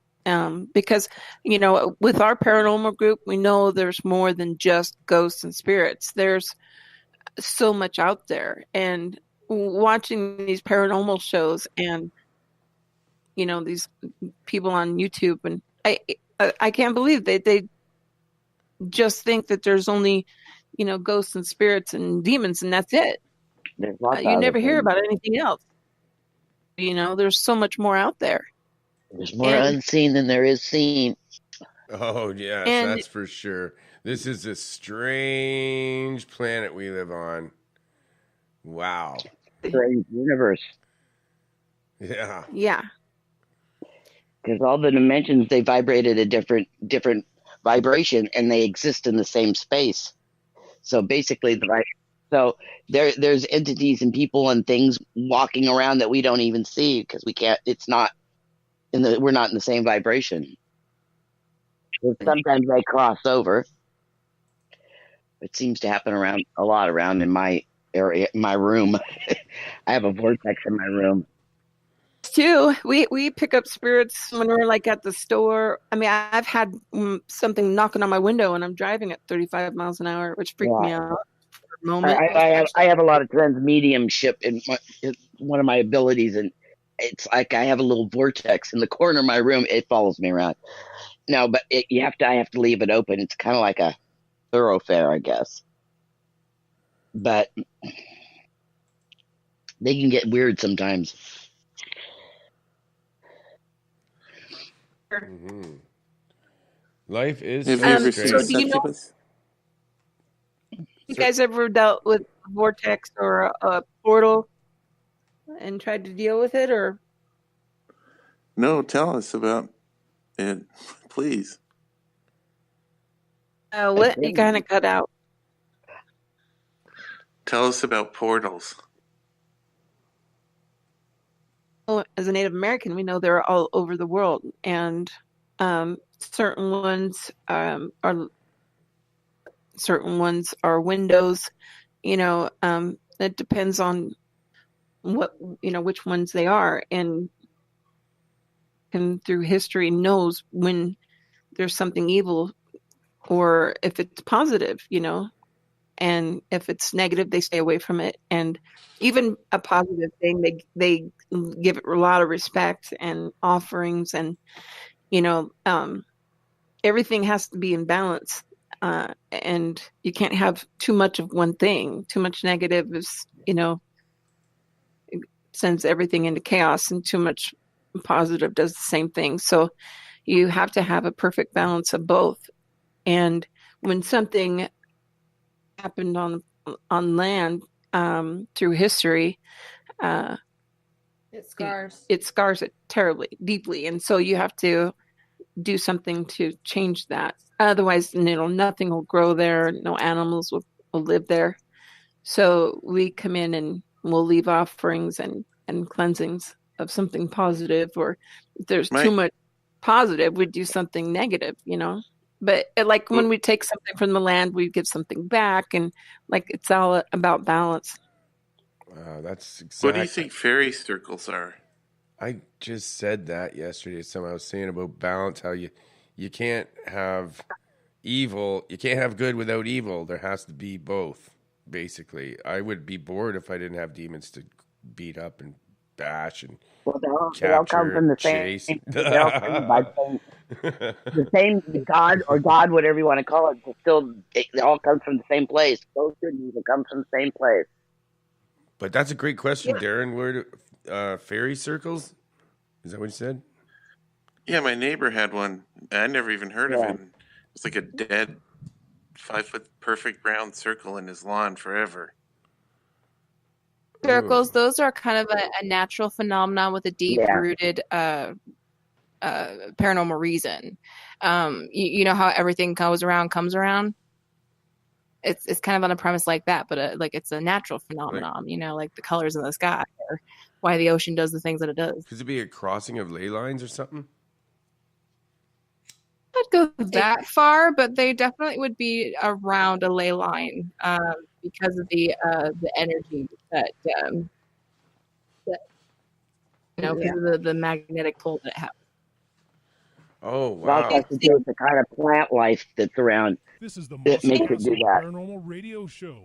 We're at the bottom of the hour. Phenomenon with researchers and skeptics from all walks of life and beyond. Fridays and Saturdays, 9 p.m. Pacific, midnight Eastern. This is our where website all the real freaks hang out. MonsterCastleParanormal.com.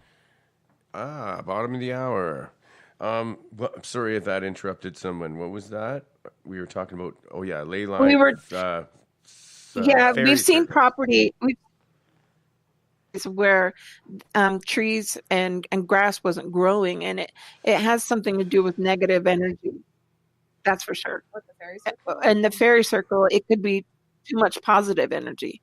So Well, definitely a fairy circle. You know how the myth, how you don't jump in a fairy circle, or you'll get taken to the realm, and you're a little kid, don't get in the fairy circle. Well, with the fairy circle, I like to think of it as a positive energy because that way that the area around you is healthy. Because one of those natural phenomena. Yeah, that's better than a demon hole or something. But yeah, we knew like it depends on what is causing that to not grow, and it could be too much positive or too much negative. And the house that we seen it, we knew it was the people because somebody had died there. There was always something in the past that was negative. And nothing good ever happened. There was embezzlement, there was death, and so things weren't even growing. So, same thing with fairy circles. It could be too much positive in one spot. Wow, you guys are incredible. I think you're doing a fantastic thing for the world, what you're doing. I think with your native background, I think you got some pretty powerful medicine to offer that you can't get in many places. So I'm really happy that you guys are doing this. Appreciate that. Thank you. And I got a question. This is a great question. You're gonna love this. It's a little bit off topic, but maybe you have an answer. You know those doorways that are carved in stone in South America and Mexico, and they're carved looks like using a really high tech carving. We can't even do it, but some of them look like a doorway, and it goes nowhere. And do you know what they are? I know. Do you know what they're for? You're talking about. Well, they talk about them a lot in the ancient alien theorists. Yeah, they mentioned it on they that believe show. that a lot of those alien theorists believe that those are symbolic doorways that are, have something to do with ancient aliens and wormholes and other dimensional portals and stuff like that. Yeah, portals going to another planet or whatever. But I was actually asking you guys what they're actually really for. Not the alien theory. If you had something different. You don't believe that, do you? Well, I'll tell you what, I'm huge into the megalithic sites around the earth, and I'll tell you what, Stone Age people that didn't even have the wheel did not build this stuff. So, wrap your mind around that. Have you read Chariots of the Gods? Yes, I'm well aware of all that. I'm sort of on that side. I wondered if you guys knew any ancient stories that were passed down word of mouth, that something that we wouldn't know from ancient aliens. Well, I know some of the Native American tribes do believe in that. We have stories of that all things are living, and like even the rocks can communicate with stones. And we have a story of where these two Indian children were being taken by a white guy, and the little girl remembered the story. I'm not going to say it all. Remembered the story that you can communicate with rocks, and they can protect you. And she, her and her little brother took off running, and she told the rocks that these men were evil and to help them. And when they ran past them, the two rocks came together as soon as the man ran through and killed him. And line that I don't want to go into, but it talks about how these rocks, all things live on them. Those rocks, man. I love rock. I love rocks that kill people. That's awesome. That was a great story. I like that. You just gotta ask them. If that's how easy it is, man. What What's the gentleman's name that's there? That is Kent. Kent, what do you think the Costa Rica stones are for? The round ones. Costa Rica stones, are those the perfect spheres? Yes. Yes. Now that's that's boggled my mind. To know exactly what they're for. I mean, they talked about using them in ceremonies and all kinds of rituals that, like the Mayans would, create all these megalithic sites. I don't really have a standing point about what they're actually for. It's about, kind of a weapon. That's what I I've heard thought. them talk about. That's what I said. Yeah, the Olmecs actually are the ones that made it, and they really don't know what they're for. But they do believe the ones with the faces on it are faces of their kings. I think they're projectiles. They had huge megalithic stone structures. You would need big, huge balls like that to shoot at them and bash them. And a big, what? Giant Big, huge cannonball. to shoot them. Those things are so heavy; they're like tons. Yeah. Yeah. Some of them are way too big. Many tons over. Have you guys ever heard of a place called? I think it's in Bolivia somewhere. I might be wrong, but have you ever heard of Puma Punku? Yes. Yeah, sir, Puma yes. Punku. Very interesting. And it's been bashed. It's been bashed all apart and destroyed. Yeah, and it was all interlocking together. H blocks. Yeah, that's incredible. The granite. Their granite isn't even up on that plateau. What is the elevation there? Like 17,000 feet, some ridiculous number. Yeah. Oh, it all had to be levitated together. So if they're levitating blocks like that, it's not unimaginable for them to have, like, to use spherical balls to levitate and use them as a projectile to as a weapon. Tell them what to do. Oiga, si no me gueches, me cuido. That's right.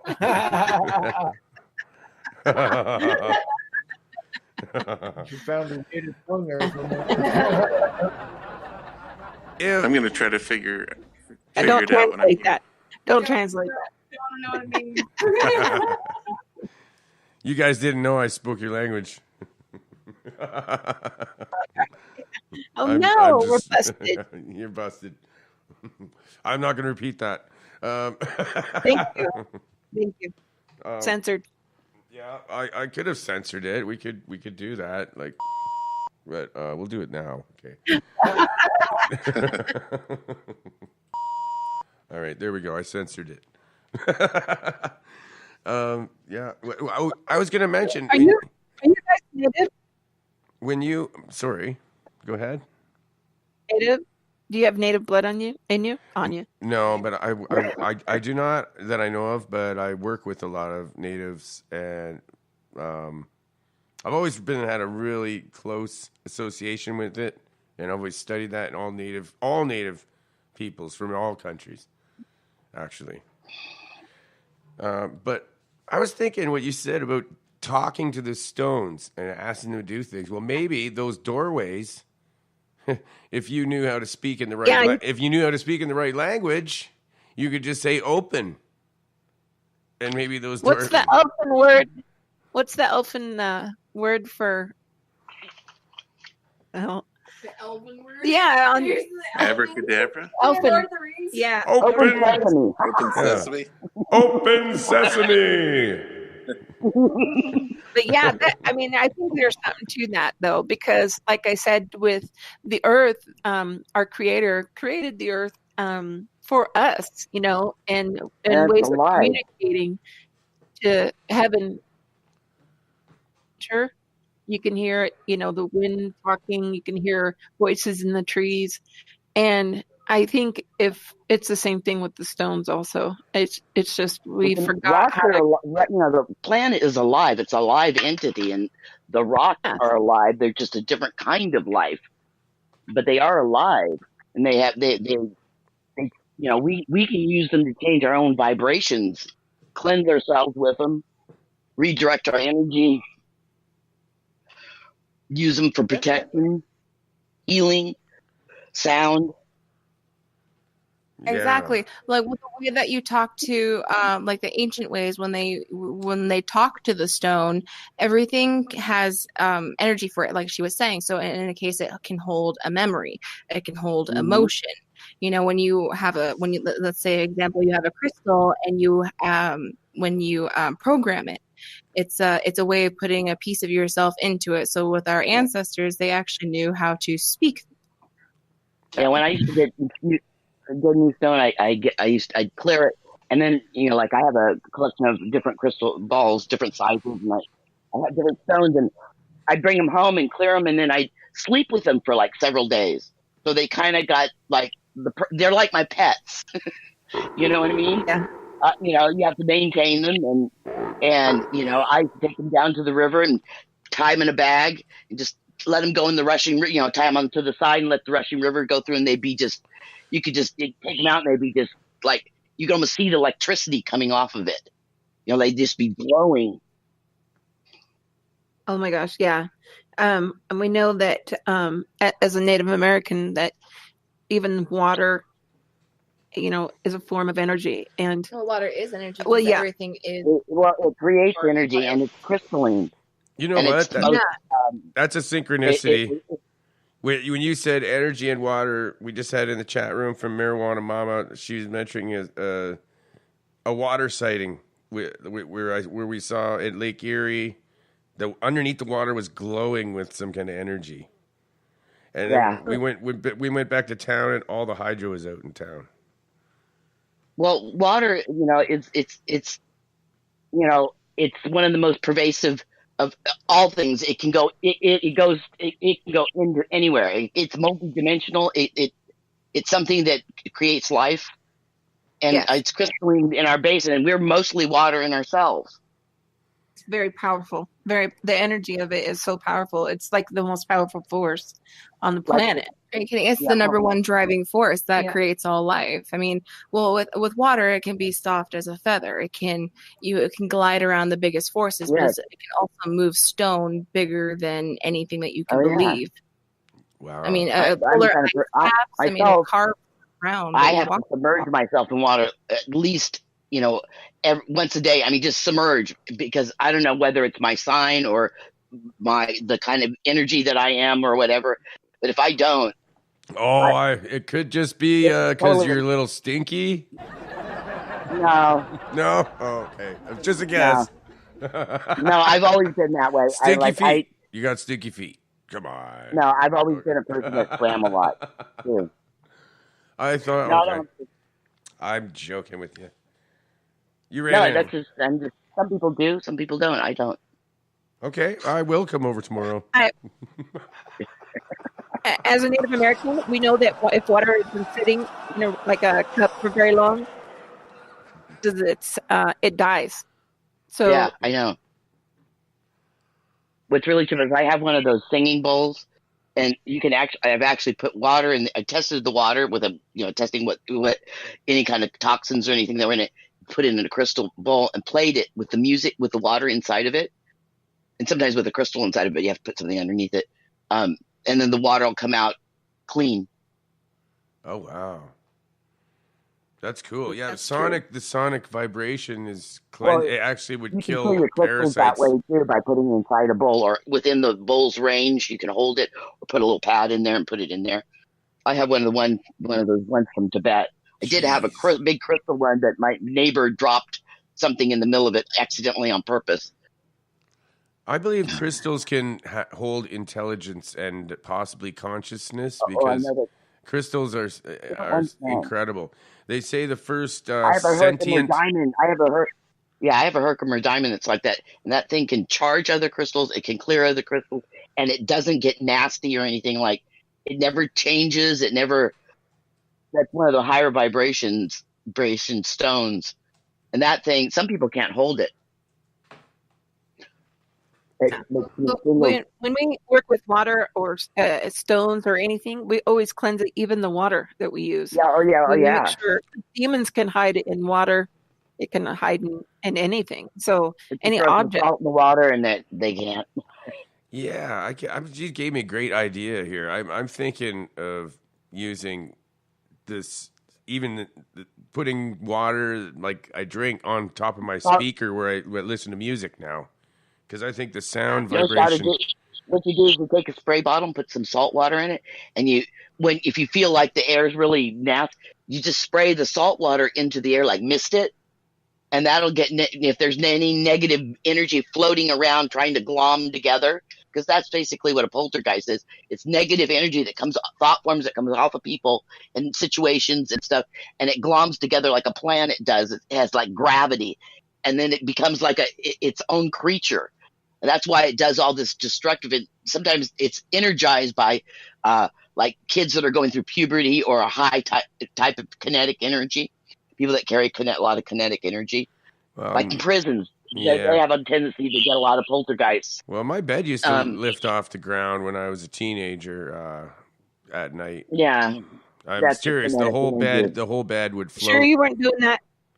Hey, I don't make my bed move, but I can go down the street if I'm pissed off and I'm arguing or I'm mad, and I'll wipe out every street light down the street.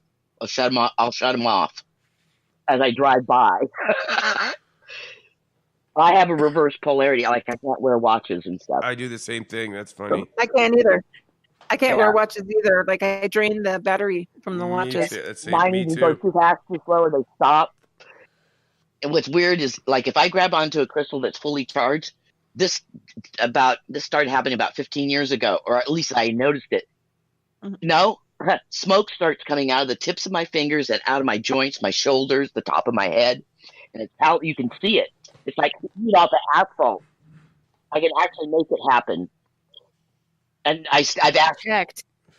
I've had it checked, and I've even had psychics. I've had people look at it and they don't know what it is, and I can make it happen. Come out of the, like, if I hold a wand with a crystal on the end of it, I can make it come out of the end of the crystal. It's like heat off the asphalt. Oh my gosh, that's like some serious molecular vibration right there. I'm a little worried about spontaneous combustion. Well, see, that's what I first thought it was, and I went to. It doesn't hurt. I don't feel anything, and doctor said there's absolutely nothing. I mean, nothing's ever happened. My temperature doesn't go up. Nothing happens. It's like there's no heat from it either. And other people, if they're around me, and if I go into a building where there's a lot of energy, like a lot of old energy, like it's an old house where there's a lot of from people living in their families, the old history in it, it'll start coming out of my knees, my shoulders. It's like it picks up on that. It's some sort of trigger ether of some sort. Because I've had myself, like I said, it's been like 15 years, and I've gotten to a point where I can control it. I don't know what it does. I'm still trying to figure it out. I know God, the Creator, doesn't make things happen for just for our entertainment. Although it is kind of a cool parlor trick, but I don't know what it is. Well, you're probably holding on to a lot of energy that you don't know how to let go of, and that could actually build. But I'm also a person. I have Rh negative blood, and I have some quirky things like that are different than the normal person. Like I can shut off if I put my mind to it. I can shut off things like computers and shit. It's just it's something that happened to me. I went through it like a trauma, and I mean, I came out the other end fine, but I mean, it all happened at that same time. So did my abilities as far as being intuitive, like knowing things, and there's no way I should have known it. There's no way I can know it. Yeah, I do that. Do you, Tanya, do you do that too? I do this all the time. It'll just pop in my head. I'll see an image and I know what's going on somewhere. It's like, or who's gonna call? Who's on the phone or calling you on the phone? I get clips of people's lives.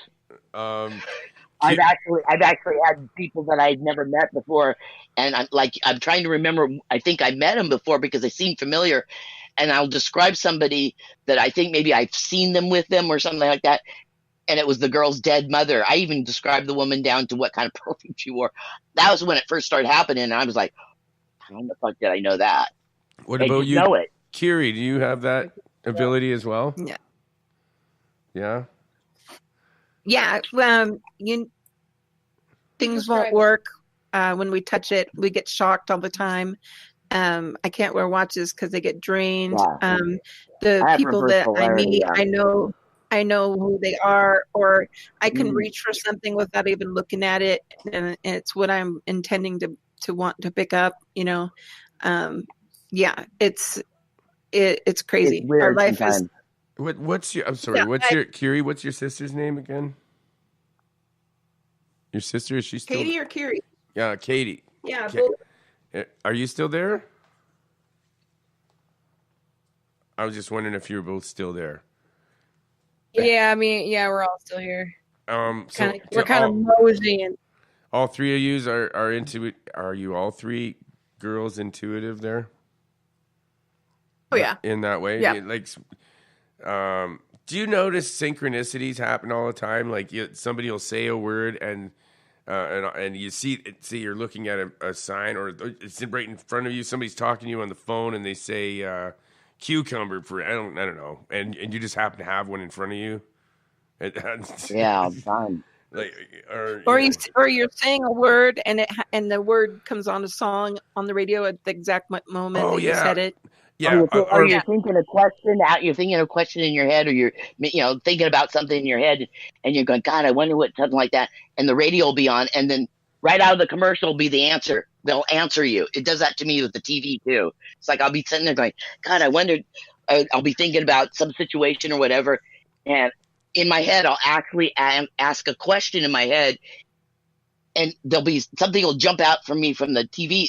It'll be the answer to the question. I was just gonna say that. We were getting gas a couple of weeks ago. I was with somebody, and somebody said, "What's the price of gas?" And the radio answered it. The radio answered it. They said, "That happens to me." It's like exactly. It's excuse me, Leona, please. I'm trying. Let me finish. This is good. The person says, "What's the price of gas?" And it was 95 or 97.5. That's right, 97.5. And the guy on the radio said it. It's 97.5. It was like he answered the question, and I look up, and that was the price of gas at the gas station. Like no shit. This happens. That means that you are in the time. In that your path is the one that you're supposed to be on right then at that moment. It's like I have a sign. it every day. I have this every day. Really weird things like that every day. You're doing what you're supposed to be doing. You're in that spot or in that place to be there. So it just means you're on the right path, basically. Synchronicity thing is just like deja vu. Yeah. Like I had numbers. incredible deja vu the other day. Yeah, that's the same thing, isn't it? Deja vu and synchronicity are almost pretty much the same thing, I think. Well, deja vu is like you've done it. You've already done something before. Like you go to do something, or you're in a place, and you go, "I just did this," or "I did this."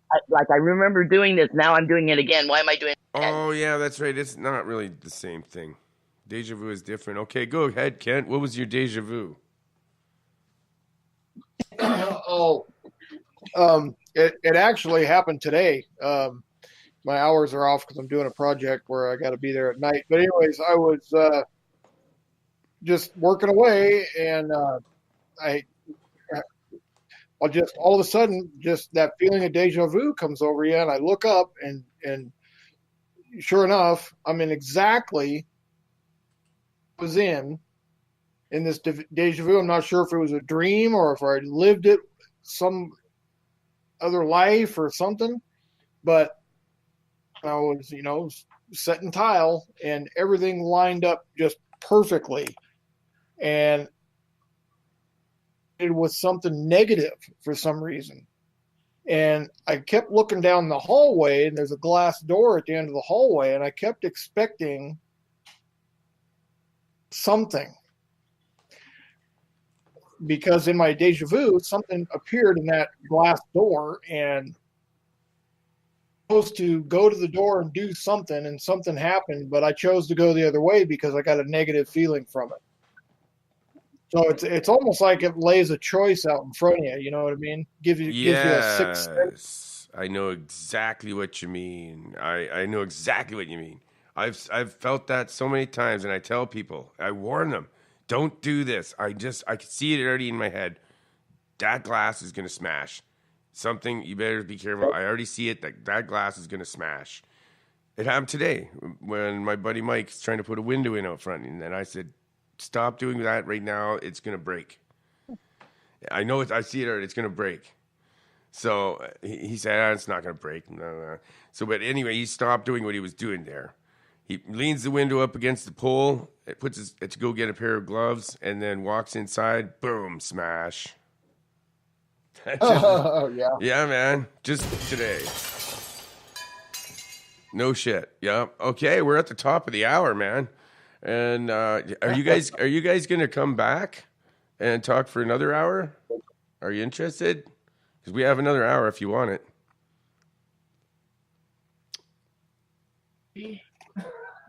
Yeah, it's two of us have to go, and I gotta take a back. Because we can either end it here, you can come back another day, or we can go for another hour. It's entirely up to you guys. Why don't we come back again another day, and we'll have a couple of topics put together. I want you to watch more of our videos. Yeah, because I'm sure I'd like to have you back soon, because we got so much to talk about that I didn't get to ask you. Especially, like, what do you guys carry in your medicine bag? Oh, yeah, man. a lot. we'll have to. Yeah, we'll have to save that for next time. Some of it we can't talk about. Yeah, but we have a lot of native stuff that only our tribe knows where to find and things like that. Oh man, that's why I wanted to ask you. We can never find out. We are not worthy. Thanks so much. You're not worthy. You guys are awesome, man. Thanks so much, and everyone go to their YouTube page, Native Paranormal Seekers. On Wednesday. Thanks, guys. And yeah, thank you. Listen in on Wednesday. We're gonna have the Nebraska Bigfoot guys from the reservation. They're also native. Great. Oh, cool. Hey, we'll come back. All right. Okay. Good night, everybody. Bye.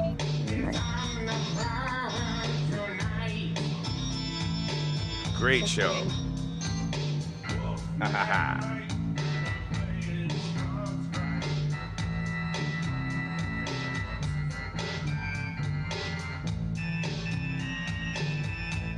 Native Paranormal out. All right. Drop the mic. And Lioness, thank you for coming on. Thank you for letting me come on. We could stay and chat if you want. JP, thanks for coming on. Darren, Dennis, shout out to Marijuana Mama, Willie, and everybody from the Spreaker chat room. All right. And I think I'm going to call it a night. I'm tired too. Yeah. Yep. Okay. We'll be back. Check out our Twitter, and check out definitely go to my Facebook and sign up. Good night, everybody. Good night. Fantastic.